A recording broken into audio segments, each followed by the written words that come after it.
Yo, what is up, guys? I'm here in Ryan Pineda's office. I'm here with my man, Roham. Roham, tell us a little bit about what you've been doing for Ryan and where you're from, stuff like that. Sure. My name is Roham. I'm from Las Vegas. I've been working with Ryan since 2018.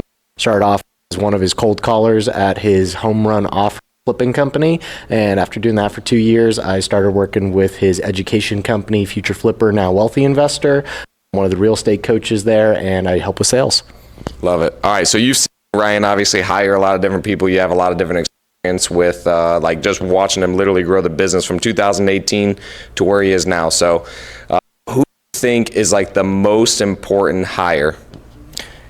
Oh, that's a great question. I mean, the most important hire is going to be someone based off who you are as an individual and what your skills and strengths are. And for you, if you have a certain set of skills and strengths, like maybe you're really good at sales, you're really good at communication and developing a vision, you might need someone who's opposite of you to come in and help with that. So maybe someone who's organized, good with admin stuff, really good at data and keeping everything in processes to keep tracked and organized. And so really it's someone who's complementing to your skills and your weaknesses. All right, I'm going to ask a controversial question. All right, what do you think is the worst decision that Ryan, you've ever seen Ryan make? Like you just saw, like, man, if he would have not have done this, it would have been a lot better. Like the worst decision he's ever made. Oh, that's tough. I would say, I think just like everyone at a certain point, you try to do too many things at once. And I think you can do a lot by maximizing what you're capable of doing with your time, with your team. But at a certain point, instead of trying to grow everything, pouring your focus into specific aspects that are going to really move the needle, I think will make a lot more of a difference. So sometimes we spread ourselves a little bit too thin, I think. But that's about it. And then what do you think is the best decision he's ever made? Oh, the best decision he's ever made? I always say with confidence is that he is a master at recognizing if there is a role or thing that needs to get accomplished, he can evaluate his skill set and say, can I do this better than the average person could? And if he can, he will take the role to do it first and then figure out the process for the next person to come and do that. But if it's something he can't do better than the average person, he will go get someone who's better than average at that thing for that role immediately, without question. So for most people, if you find that you are not the salesperson in your organization, the first thing you can do to really fix that is go hire a great salesperson and recognize that in yourself immediately and have the self-awareness to recognize that that's just not your skill and your strength. You need to go develop the skill and strength of finding those people with those skills, strengths, putting them in the right seat. So Ryan's a master at putting the right people in the right seat. Love it. And then this will be the last question. Who is the coolest person that you have seen that you're like, oh man, I really like this person, that like you got to be around just by being in this office? Man, there's so many people that have come by. Jones been here, Alex Hormozy, a ton of other great guest speakers, but by far my favorite would probably be Dakota Bailey. That's right. You heard it here first. All right, who's second then? Second, Tony's a good second. I'm just kidding. I love you. All right, seriously, you think Alex Hormozy? I feel like you love Alex. Hormozy would be my number one. Yeah, by far. At him, well, wasn't as versatile as content, but after seeing him perform, it just made me dive into everything he's ever produced, and I've just been a big consumer of his stuff for 6 months. Stopped watching every other content creator and just really dialed in on his new stuff, his old stuff, and just seeing the level that that dude operates at has elevated me and how I think about how I run my day-to-day life, how we work here at Wealthy Investor as a team, and what I personally want to do in the future with my own business. That's awesome. Yeah, I'm actually reading his book right now, $100 Million Offers. I was listening to it this morning. I got the leads one on my desk, but then I don't know if I ever told you this, but when I was over at Ed's house and I was talking to him and he's like, yeah, you remind me a lot of Alex Hormozy. He's like, the way that you think of stuff, I was like, dude, that is a huge compliment. So yeah, it was pretty cool. That was the advice that Ryan gave us, and like, cause we were going all over the place, and like, we're starting to do the same thing now too. We're like, all right, we got the Rio, we got this, we got that. And it's like, man, it's getting to be a lot. And then I'm like, man, they're so close. You know what I mean? They're so close that it's so hard to say no because the opportunity is there, and they're like, all right, I'll just put somebody else in, I don't have to do it. But then like for him, I think it does make sense. For you guys, it becomes very difficult because it never is actually like, you're never a flow. It's never systematized. It's always changing, expanding, and now you got everything that you had before is now different now because like, yeah, I can't sleep unless I do that. And so then what you have is burnout at some point, unless people thrive in uncertainty, which not very many people do. Like they want to be consistent, do the same thing, but I also can see that, okay, there's growth. You got to have growth 100%. Along with that too, which comes with, so it's like, it is interesting to have both. Yeah, you got to have a lot of systems and processes and consistency, because if you keep changing it up every freaking time, people are out. Like you can't keep changing everything to where like you have no idea what the expectation is, what you're supposed to do, where you're going, what you're doing. And it's the frequency of change that's a lot of the times the issue, where it's like, dude, if we just try to change quarterly, monthly, and then see what the results were of those changes, we now get the data to actually justify whether or not it was the right call. But if we keep changing, you don't know. You don't know. Right. Exactly. That's what I'm learning too. And like I try to not make too many changes at once and stay consistent, but I also look at different things like Clint, and then I look at the trajectory that he switched. He switched trajectory like that because he makes decisions so quickly. 100%. We've been very consistent, and it's been a consistent growth. We haven't failed yet because I feel like because we're only changing certain things at a time, and people know what to expect. They know what's expected of them.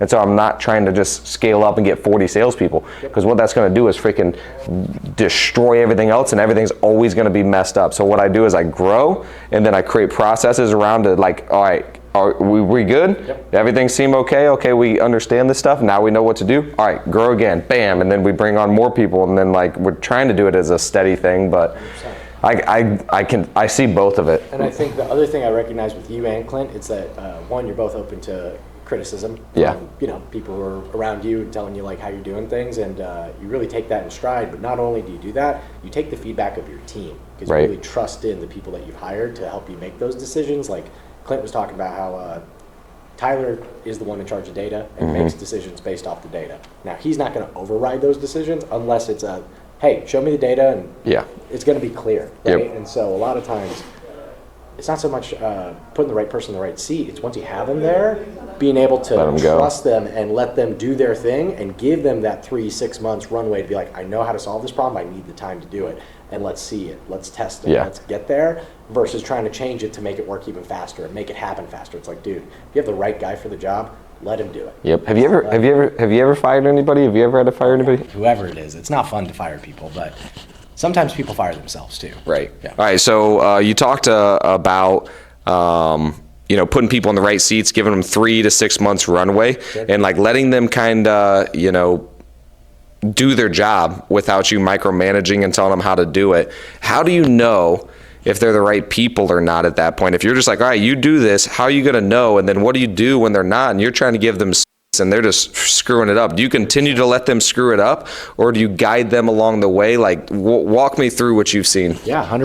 I'd say a really good analogy that I heard from Alex Mosey was, if you're interviewing someone for the right seat, you should be learning on that interview, right? So that person should know more about things more than you do. And so when they're coming in, you're telling them, hey, we're hiring, we've been having these issues, how would you solve it? If you don't learn from their response on how they would address it and how they would solve it, that's probably not the right guy, right? If you don't think that makes sense to you right on that interview stage, you probably don't have the person in the right seat. And instead of getting someone to solve a problem, someone to help you solve the problem, but you still got to help them do it, right? A lot of times we want someone to come in and fully take that over. They should come in prepared with that plan and tell you exactly what they plan on doing from the gate. And if they do that and they execute on it and you see them doing it, then give them the 3 months. If you don't like the quarter and see that the results aren't what you wanted, then go reevaluate and get someone else, but take that chance to reevaluate. Does it need more time, or do you need the different person? Because overall it's not going where you want it to go. Yeah, so the hardest part that I found in like leadership, like knowing, and they actually talked about it, is knowing if it's them or if it's me because I didn't give them the proper tools. How do you really know which one is which? Like, especially when you're growing and you're expanding and maybe you don't have their job defined all the way, what their expectations are, what they're supposed to do. How do you know when it's them or if it's you didn't give them the proper tools? So depending on the role, right? If it comes to, let's say, like a salesperson, that's something that over time is going to be continual training, continual support, continual growth in that. But if it's something where it's like an admin role and it's very set processes that they just need to continue to execute, that's someone who should come in and tell you what they need, right? If they are going to execute that vision for you, they should have the ability to come tell you what they need to accomplish that. And so sometimes it's not the right person because they're afraid to tell you what they need, right? But if they are open, comfortable telling you what they need to execute what you want, and you're willing to give them that and see the result of that, that's how you know you have the right person. That person wants the role. They can see the role that they envision themselves in almost better than you can if you didn't give them the right job description. And they're coming in, hey, I need to do this, and here's what I would want to do. Hey, out of this job, I'm going to do everything you asked for, and this, and this, and this. I think that's what it needs. You have that coming into the role. You might not be the best person at hiring, but you might have hired the right person, and now trust them and give them tools. Roham, what is the biggest lesson that you've learned while working here with Ryan? It's not hard to be above average. For most people, they think it takes extraordinary amounts of work and effort to change their lives and get into a different position, and really, it doesn't take as much as you think it does. It just takes a little bit of consistent action on a regular basis. And if you can do little things on a regular basis, that can get a lot more done than people who can do huge things on a very, very few and far between basis, right? So for a lot of people, it's not about trying to take over the world in one day and be the perfect person every single day. It's getting started with the small stuff, right? And most people really struggle with just going to work, going to the gym, spending time with their friends and family, and also on themselves, their personal crafts, what they want to get better at. And it's hard because you're so overwhelmed by life and it's hard to focus. And really what I've learned here is that if you level up, you got to get around people and what they're doing and show yourself possible and just ask them what they're doing to replicate it. So really success is as hard as you think it is. It's just one question away from someone who's already doing what you want to do, and ask them what their day-to-day looks like, what their routine looks like, and try to strive to shift your day-to-day to be more like that. Yep, something that I always say to everybody is consistency over intensity. So if you could be consistent, you're on a way different path and you're way more likely to be successful. I always tell people, I'm like, man, I'm not the most intense guy, even with my workouts or anything, but I'm one of the most consistent guys you've ever met. I will do something so consistently. I might not be the most intense, I might not work out the hardest, but dude, I'm gonna be there every freaking day. And I remember a few years ago, and Ryan does this to this day, he pulled out a couple journals that he's been writing in consistently every day for years, multiple. And he's been able to do that over 4, 5, 6 years. And just having that consistent diligence to be able to do anything every single day, it's going to get you results because you're obviously going to get better at that as you go. And so if you can really force yourself to do anything over enough years, you're going to improve. Yep, love it.